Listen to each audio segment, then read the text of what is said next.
As the Premier League returns from the FA Cup sabbatical, we find ourselves with Liverpool, of course, still at the top. Southampton still at the bottom. And a couple of things have changed in between. Welcome back to West Ham Unofficial. The Premier League Roundup show is back. No Josh tonight, but Sean is with me. How are you, mate? Evening, mate. Yeah, not too bad, buddy. Not too bad at all. Good stuff. Good stuff. We're going to cast our minds all the way back to Friday night as Brighton took on Chelsea. Now, I expect this to be a tight game, anything but. Chelsea were title contenders by some at one point. Now they're falling off of a cliff. And, I mean, you've got to mention that Matoma goal to start with. Ooh. Brilliant. Yeah, it was a brilliant touch on it. You still there, mate? Yeah. Yeah. Sorry, you went off then. How much did they turn down from? Is it 90 million or something they turned down? Something like that, wasn't it? Saudi club in January.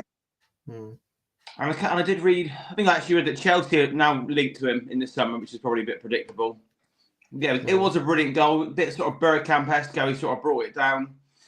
But Chelsea, I don't know if you've got the stats in front of you. They're on a pretty poor run now. Is it something like 2 wins in the last 8 or something like that?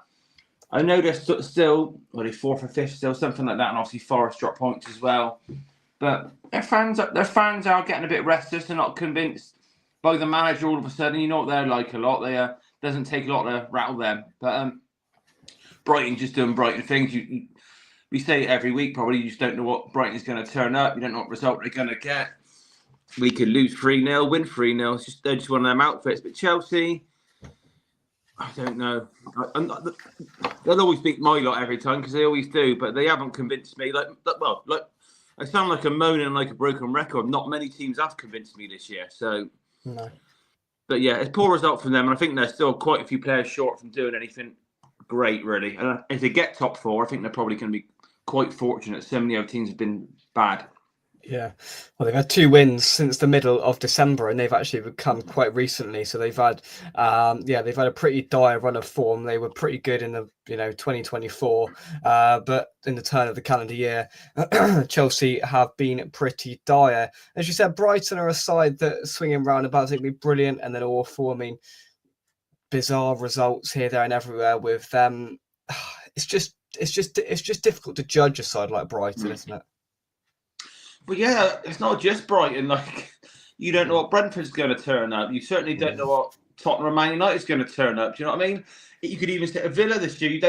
You're not too sure. Even Man City. Look, I'll be honest. I had a little bet on the football this week, and I had Newcastle in my yakka. Do you know what I mean? So I thought City had that tough game in midweek. So Newcastle had the week off. I thought, I'll go for Newcastle, and they're blown away. So yeah, it's not a sport you want to have a bet on really now because you just can't trust anyone. No, absolutely. We'll go to our game next. West Ham 0, Brentford 1. Just coming off the back of the Chelsea game, I mean, it was an encouraging performance against them. I didn't think they were amazing, Chelsea, and that goes on to the last point. But we were relatively unlucky there, I thought, and in a complete polar opposite turn of events. We were dire yesterday, really, really poor. Brentford were very direct. They knew what they were doing. They played a ball over the top, a straight ball to Visa, outrun our 70-year-old centre-halves and got in and scored inside 4 minutes. They did it twice in the opening stages, and it was obvious. That was their plan. That was how they were going to do it. And they were very good at it, full credit to them in the first half. We were quite fortunate not to be 2 or 3 goals down at least come the half-time interval. They had 2 goals disallowed for offside. They hit the post. They had countless chances, and we had no response to it until the second half. He made 3 changes at half-time, Potter, and we looked a little bit better. There was a bit of a reaction coming through the second half.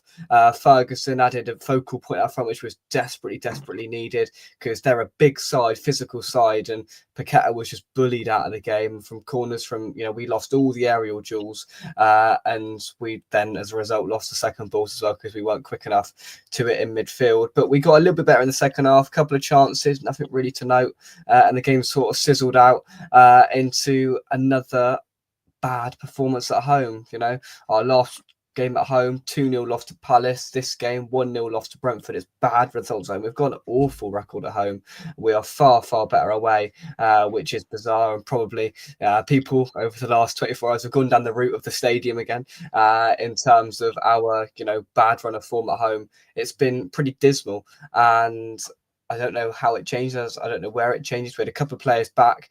Of course, there's still some to come back, but yeah, it was rather alarming. And all of a sudden, we're looking behind our shoulder again now. Oh, and Sean's gone. We are looking behind our shoulder again and seeing Everton winning again under David Moyes yesterday, and just apprehensively having a little look behind. Sean, you caught some of that. Thoughts on this? Yeah, someone on Facebook, can't remember what his name was, said we're in trouble, but you're not in trouble this year going down. It's not that. I don't really know what to say about the result or your season. I think it's probably coming a little bit. I think I said to you a couple of months ago when you were sitting I think you're 13th or 14th at the time. I said that's kind of roughly where I see your squad.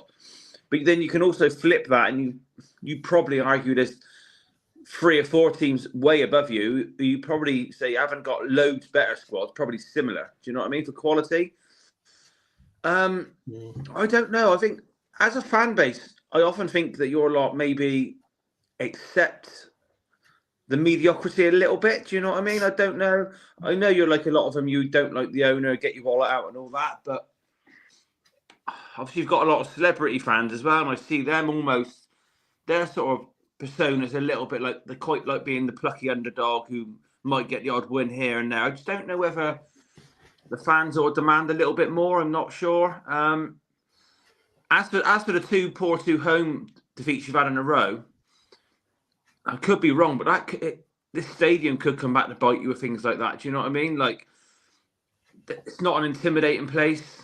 No. If West Ham are playing poorly, you're not going to be making a lot of noise in there. It's just inviting a wayside on. Down the line, that not this season, obviously. If you're ever going to get worse, that could play against you a little bit.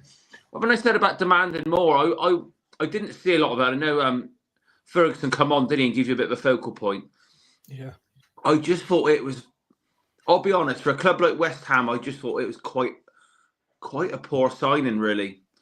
Like, you took a plucky chance on loan of someone who lost a place in the Brighton side, basically. Okay, so when you look at transfers, I'm thinking, right, that's West Ham telling me Brighton are probably a better and bigger club than West Ham. That, I know that's a bit of an easy thing to say, but he had a rich vein of form. I think he had about 8 games or something where he scored like 5 goals. I think he scored a hat-trick against Newcastle beginning of last season, I think it was. Went out the side, struggled for minutes since. You're crying out for a striker. I know it's hard in January, but I just thought, because those price tags are going around the 40 million they wanted. I don't know if you've got any sort of agreement where you've got to pay that or anything. Or... No, it was a sort of straight down. I think personally, I mean, we were just scrambling around a little bit. It was a little bit desperate. We needed a body. Yeah. And I think that's just who we opted for. There's completely no option, obligation, or anything with it. It's a straight loan. This is what I kind of mean about just. I know we can't do nothing as fans, but there wasn't a lot of noise. I didn't notice about it, a lot of moaning about it. Do you know what I mean? He might do a job for you, might get 2 or 3 goals, but you just wanted a bit more in January than that. Do you know what I mean? As a fan base, you just wanted to see a bit more enthusiasm from the board. Give the manager a little bit more, maybe, because obviously did he try out back 3 again yesterday? Yeah. Do you know what I mean? We've seen Amram try the back 3 again today. We spoke about it a couple of weeks ago. I think Ange played a back 3 in the second half the same weekend. We said how it didn't work for any of the sides. So that's worth keeping an eye on, I think. But I don't know. As West Ham fans, I just don't know if we all moan, but I don't know if you moan enough. I know it won't make no difference, but I just think taking an on-loan striker who can't get a game for Brighton, you haven't got your stadium. That's not changing. Do you know what I mean? So you need to find something a little bit extra from somewhere else, and that might be a bit more quality on the field. Yeah, I think look, there is a sense of apathy within the fan base with the whole stadium and that sense, and it is soulless. You know, we've known that, and we've all admitted that. It does make me chuckle when every set of away fans come and sing "You sold your soul" and all that, and like, we're like, yes, we have. You're correct, and we've got absolutely no control over any of that. And it's been some pretty dull and dismal performances at home. I don't think we're any threat of going down. We're 10 points above the relegation zone. You probably need one more win, if in my opinion, you're safe. 1 or 2 more wins. Now look, if we go down that rabbit hole, you're in trouble, Sean, and you're not, right? So at the end of the day, I think my lot were on 29 points before today. I might be wrong. Are we on 32 now? I think you're on. I think you're on 30 now. I think it says 27 on there, but I don't think that's updated. So I think that's 30. Oh, I thought we were on 29, but anyway, I thought 29 was already enough. So yeah, I don't think Ipswich are third bottom. What, they're on 17 and 19. I don't 17 Ipswich, 17 Leicester. Yeah, I don't see much more than 10 more points for them, to be honest. A plucky win, a plucky draw, something like that. But yeah, I don't know what to make of West Ham at the moment. I'd imagine the time was right for Moyes to go. I think most of your fan base would agree with that. And seeing him do what you knew he'd do at Everton, like, I'm sure you're not envious, because that can wear thin as well. Do you know what I mean? These wins, that hard fought battling points and wins, can only last so long. But I don't know what you want as a fan base now. Potter might be the answer. I don't know, but I think you need to try and work out what you want as a fan base. And I don't know what to make of you at the moment. Put it that way. I really don't. Yes, it is bizarre and bemusing. Look, we're on 27 points. You know, Man United are on 29, Everton 30, Spurs on 30 as well. I think 30 is going to get you quite comfortably safe this year, which is pathetic in itself. But yeah, I think it's going to. I mean, Ipswich and Leicester both on 17 points. I don't see them winning 3 more games. I really don't. And yeah, and that's not going to get them any higher than 30 points come the end of the season. Well, next go to something that you mentioned a little bit earlier, was a little bit unexpected, as Manchester City returned to old traditions and battered aside by 4-0 in Newcastle, who have been okay in recent weeks. They've got themselves through to the Carabao Cup final. They've played well in the league, but fell short quite considerably. A Mamouche hat-trick, I think, in there, as Man City sailed to victory, Sean. Yeah, well, the main thing I've heard about this is Shearer, like, tearing Newcastle new and how bad they were. Really? I've already mentioned this a few times in the show about the midweek games teams have had, teams in Europe, teams in Carabao. It's had a different effect to a lot of teams. Like I said, Man City have Real Madrid in the week, so I thought they haven't been that consistent in the Premier League, so I thought that might be a tricky game for them. But we've reached that stage of the season, I think, where certain teams will direct their attention somewhere else. Like Newcastle, they're in the cup final. The cup final is not until next month, but that is going to be their focus fully. Do you know what I mean? So absolutely. You could, like, this game, the 4:00 game today. Look, it was a good game. We'll come on to it. It's neither of those sides' real priority, really. Do you know what I mean? It's just not. So yeah, when you think about it like that, and I've had a bet and went for Newcastle. Do you know what I mean? It was a random result, put it that way, and it just shows what City can do sometimes. And obviously, Haaland went off injured. It was a shame that they lost to Arsenal the other week, because I did wonder whether City could go on a little run and even challenge for the title still, but that's probably a bit too late now. If they go out to Real Madrid, then they have only got the FA Cup to go for. So, like I said, they're going to have to shift the focus. I don't know if the Real Madrid game this Wednesday or this Tuesday. I'm not sure. I think so. I think they get on with it pretty quick, don't they? These two-legged things. Yeah, so they're going to have to go full strength as much as they can there to go to the Bernabeu and get anything. So, yeah, not saying that season could be over, but the title's probably gone. Just an FA Cup for City. It's not a great year, is it? But yeah, Newcastle go over to Carabao, and I don't think Man City and not Real Madrid out over there. Not going there behind anyway. I mean, I think you raise a valid point about Newcastle regarding their priorities. They sit 7th, which was going to get them European Conference League at the moment. But I think they probably prioritise that final. We play them just before the final. We play them the week before. So it'll be interesting to see what they're like that week. There won't be too many tackles flying in or too many starters starting, I should believe, in that game. Listen, they were in the final a couple of years ago, fell short, and they'll want a trophy. And that Carabao Cup final will be their absolute priority. I mean, even now and yesterday and in the lead up to these games, these players must be thinking, got a final next month, right? Do I really want to be going in for that tackle? Do I really want to be chasing that ball in case my hamstring goes? I don't know how far in advance that happens. They'd all say they're focused on the Premier League, but realistically, they've got to be a bit stupid not to have one half an eye looking ahead to that cup final. Let's go to Selhurst Park. Now we mentioned David Moyes briefly a little bit earlier. Crystal Palace 1, Everton 2. I mean, first of all, I don't really want to talk about this game too much. I wanted to talk about Everton, to talk about midweek. We cannot not talk about what happened on Wednesday night. At the end, I'm going to miss Goodison Park as an away travelling fan, going there for the last time next month. Good, proper ground. And I feel, firstly, Sean, it deserved that send-off in the Merseyside derby. Yeah, the ending... I've seen a few goals like that going at Goodison over the year, and their ground does erupt when they get one. Yeah. It was good to see. It was almost like a bit of a throwback because... It was, yeah. I think the Premier League has probably had a couple of years where a lot of the soul's gone out of it a little bit. Do you know what I mean? Like, they even had a check of that goal, didn't they, for the offside? Yeah. I think the soul's been ripped out of the game a little bit. So to see nearly 40,000 going mad like that, it was good, decent. The tears has caused a lot of Liverpool fans online 3, 4, 5 days later. Stupid. Should have been expected, but yeah, it was great. And Goodison, I've been there once. It's not just the ground, Goodison, though. It's also the fact it's one of these sort of grounds in the middle of the old school sort of areas. Do you know what I mean? There's not many. Their new ground's going to be dumped out on the Mersey, out by the docks. So it's that. Well, I expect your West Ham fans know themselves. A pub crawl they'd have all done, going to the Berlin ground and all that. Yeah.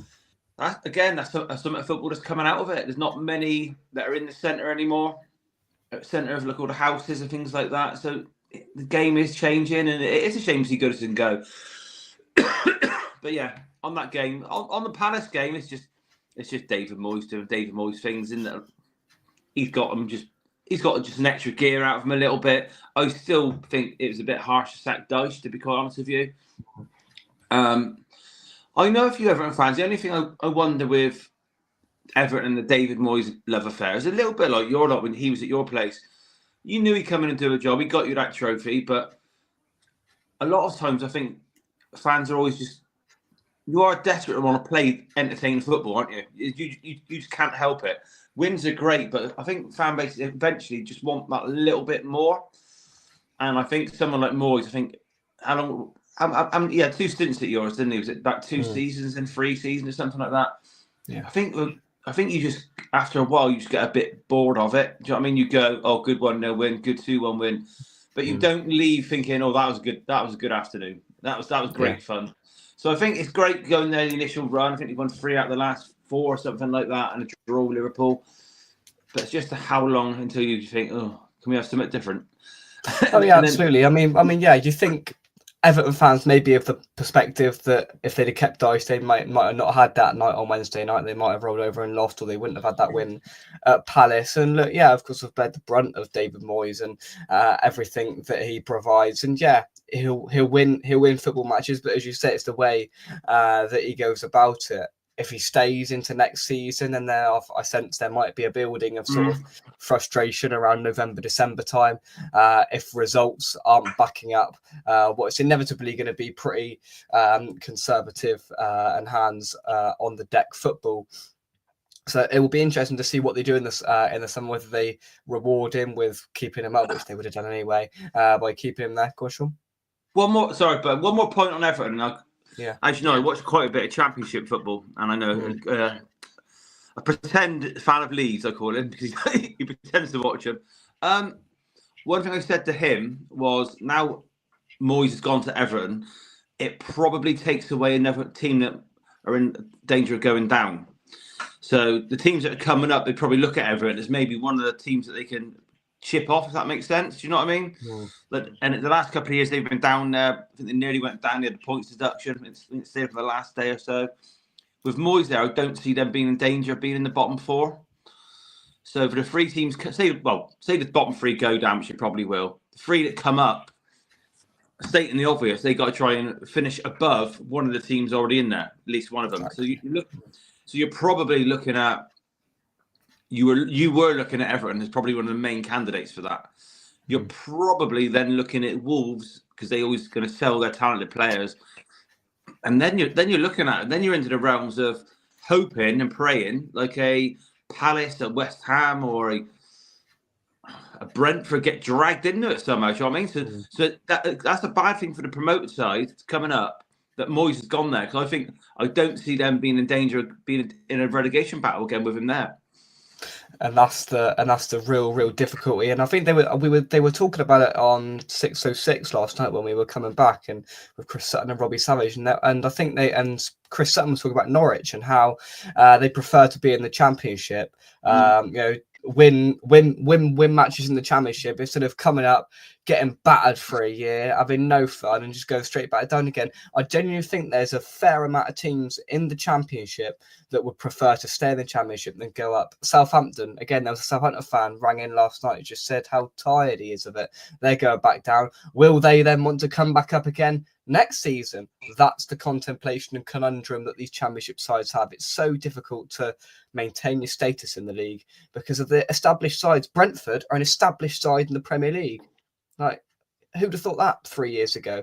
You've got sides that are established and are going to take some budging, and Southampton just aren't going to do it. Let's say some comments. Ronnie, hope you're well. West Ham is safe. Southampton, Leicester and Ipswich will go. Hit the like button if you haven't already. Fat, hey, good to see you yesterday. Thank you very much indeed for joining us. We'll now go on to what we've just watched. What was it? 14th versus 15th. Spurs 1, Manchester United 0. Probably epitomises where the Premier League is at, Sean, really, isn't it? It was just a bit, I'll be honest, I thought for the neutral, it was a very entertaining game. It was okay, yeah. It was end to end, lots of players out of position, which created more chances and space for players to get into. The quality of the finishing was probably quite poor from both sides. I thought we dominated the ball for most of it. I think they had a spell at the start of the second half, didn't they, where they seen the ball for about 10 minutes and then we just up the levels a little bit. They had 3 good chances, but I wouldn't say they stretched our keeper that much. 2 of them are straight at him. I thought Taylor, who signed, probably could have a hat-trick. I thought we played nice football. We kept it quite nice. Created a lot of half chances. But yeah, I just thought it probably looked better than a 14th versus 15th game should have been, but the quality on show where it counted, like the final ball in, the quality of the finish on the half chance, like even I think Garnacho had 1 or 2 for them. Yeah. Zerki had that header. It just looked like bottom half quality finishing a little bit. Do you know what I mean? But I sensed it was just sort of, it was good end to end. It was flowing, but both teams got to the final third and was like, okay, what do we do now? Like it was just very sort of lacking that sort of quality in the final third. And then listen, Spurs beginning to get players back, and you could see there was an improvement there. Spurs will their players back, and nowhere near 14th or wherever you are in the Premier League. You'll be much higher up, and I'm actually quite glad for your sake that the sort of managers stayed there, because once those players get back, you'll shoot at the Premier League, whether that's next season or the back end of this season. Did you see a sort of hint of that today? Sorry, mate, I lost you then. What was the last bit you said? Did I see what? Did you sort of see that hint of improvement today with some of the players starting to come back? One thing I noticed massively, and it's not an excuse, but the injury. I've even tagged you in a few things on X the last week or so. We've had the worst injuries in Europe. Do you know what I mean? A lot of whether people can blame training methods or there's been a lot of bad luck as well. Do you know what I mean? Vicario was back today after breaking his foot, keeping a clean sheet at the Etihad in his last game. We've had the worst injuries in Europe, but it's not just the injuries; it's the having to play Sunday, Thursday, Sunday, Thursday. So you can see the fatigue in Son today. Even he had a terrible game. Do you know what I mean? He looks like half the man he was last, and that's down to fatigue. Pedro Porro's played more outfield minutes than any player in Europe because we've had 3 fullbacks injury. He's had to play non-stop. So the answer to your question there is what I noticed today a lot, and it's a tiny thing and it's an amazing difference it can make. It was their first week off since I think it's October, November. So us qualifying that Europa top 8 got rid of that 2-leg playoff thing. So we had no game in midweek. United didn't either. But I've noticed, especially in the last 15 minutes, where you remember I said United had that little spell. I thought about 15, 20 minutes ago, I thought we just grabbed hold of it a lot more. And I thought if any team was going to get a goal in the last 20 minutes, it was definitely going to be us. And obviously got Brennan Johnson come on. Who else come on? Who's a bit injured? Oh, Odegaard come on. So it's those options. It's the fresher legs. It's 3 or 4 back. It's coincided with a week off. And I thought it was evident. Just an extra. I think he gave him 2 or 3 days off training, Monday, Tuesday, Wednesday. Just that break, it's all over Europe. Do you know what I mean? There is too much football. But when you chuck in the injuries and you've got overplay players, it has shafted the squad. And when you said we're far higher, we had injuries last year, but more normal level of injuries. And we finished 5th. Probably should have got 4th. We were 5th this season before the mass injuries kicked in.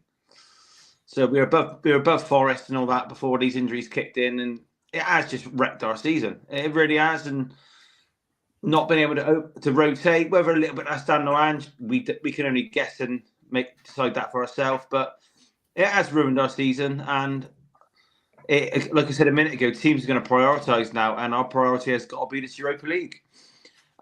It's great to win a game with 2 clean sheets in a row in the league, but it has got to be all about the Europa League now. And our record in the Europa League, when we've been in that, has not been very good. We've been far better when we've been in the Champions League. It's almost like whether it's a mentality thing in the Europa League over the years. Seen us in the Europa League many, many years, and we always go out to teams we should beat. And that's going back for numerous managers who just don't seem to be up for it. But players come back at the right time. I don't know what's going on with Romero. That's a bit of a mystery.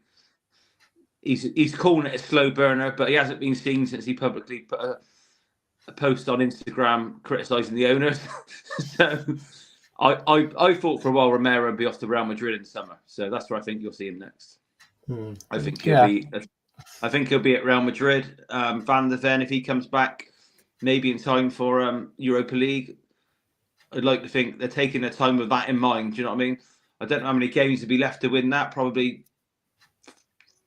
5 games, maybe. Is that 2? I don't know. 2-legged. I don't know. But do you go straight through? So yeah, you've got the last 16. You've got the quarters, semis, and finals. So you've got 7 games. Yeah. So that's probably 7 cup finals. I'd call it. I just hope the club go down that route as well. It's been a funny season, and I know people say everyone's had injuries. Yeah, they haven't nowhere near ours, and they haven't had nowhere near the amount of games you've had to play. I think Kulusevski's on something like 44 games already for club and country this season, and he's played 90 minutes in every international as well. Do you know what I mean? It's the nature of the game, and there is too much football. Obviously, UEFA revamping this Europa, chucked in 2 extra games as well. I don't know if you watched the cup games we got knocked out of. We couldn't run against Villa. We couldn't run against Liverpool in the second leg. It was just like we got the ball and we just didn't have the legs to go out. It was just as simple as that. And I think was it the Villa game? The Villa game, I think I only watched 20 minutes of it. I had to go out somewhere. I thought, I've got to watch the game. And I thought, as soon as I could visually see how much energy we had in our legs, I thought, I've got to do this. I'm going to go out. And didn't watch the rest of it because it's not the lack of quality. You could just see it in their legs. Do you know what I mean? They couldn't get out. It's just the fatigue, and as Anne just said, and as you said, the culmination of the games and the injuries has just ultimately proved too much. A funny old season, I think, illustrates it quite well in the whole Premier League. Hopefully a little bit of order can be restored next year, and it can be a little bit better in every sense. But there we are. Thank you very much indeed for joining us on this week's Premier League Roundup show. Drop a like on it and subscribe to West Ham Official if you're new. Sean, thank you very much indeed. No worries, mate. See you next week. Any final words? Look out for Jed Spence getting an England call up. Well, there we are. Good game today. We'll see what happens. See you next week, Sean. Thank you very much. Yeah, And mate. goodbye. Ta-da. Bye-bye.